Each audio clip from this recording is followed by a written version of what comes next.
Alrighty, good evening all. This is the Frank Report. I'm your host, Francis Steffan. You're listening right here on American Voice Radio Network. Raggedy Ann, the doll, was designed, I don't care what you think, listen, was designed by writer and illustrator Johnny Gruelle. His daughter Marcella became feverish, lethargic, stopped eating, stopped playing, and lost muscle control after being vaccinated a second time for smallpox in school without her parents' knowledge or consent. She died limp as a rag doll at age 13.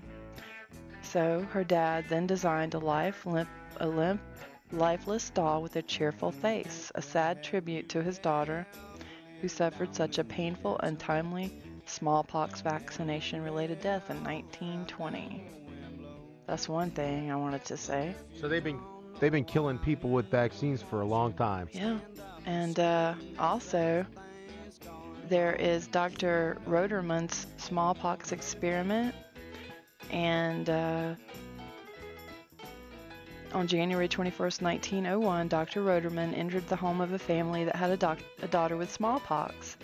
The father attempted to prevent the doctor from coming inside, saying, "We are not allowed to let anyone enter this house."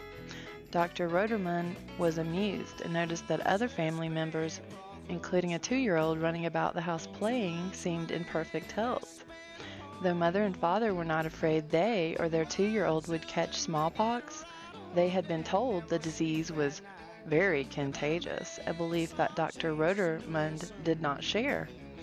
I broke open several of the large pustules on her face and arms and took the pus out of them and smeared it all over my face, hands, beard, and clothes, and at the same time remarked that I would go home to dinner, Dr. Roderman explained.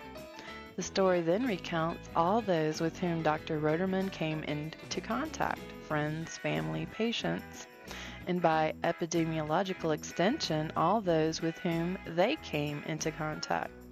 The reader can imagine the state of my mind at that time, as none of them had an inkling that I was at that very time covered with smallpox pus, he wrote. Dr. Roderman added that he would never so willingly and blatantly expose so many people to smallpox had he not been absolutely certain, after 15 years of experience with smallpox, that believing the disease is contagious was a foolish superstition. It wasn't until 46.5 hours later that Dr. Roderman washed his hands and face. When he arrived at his office, several reporters were awaiting him because a nosy neighbor had seen him at the smallpox house, and the family described for her how he had smeared himself with smallpox pus. He had little choice but to tell the truth to the reporters. The newspapers, however, mixed untruth with the truth in such a way as to mislead the public. Among other things, they stated that I had personally bragged of what I had done, when they knew I never intended it to become known to the world until the people were ready to consider such revolutionary truths for their own benefit, Dr. Roderman wrote. The story prompted Dr. Roderman to be quarantined to his house, which was guarded by a policeman. The people had been so scared by the health officers, doctors, city officials, and the newspapers that some of the policemen said that it was a good thing I was protected by a strong guard, otherwise my life was in danger. A still amused Dr. Roderman wrote.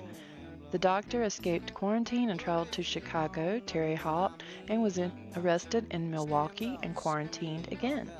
Dr. Roderman described the doctors who did everything in their power to blame him for starting a smallpox epidemic as sanctimonious frauds and deceivers.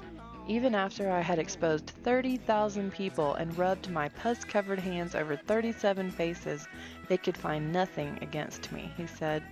After being released, Dr. Roderman offered a $1,000 reward for anyone who can prove that smallpox is contagious.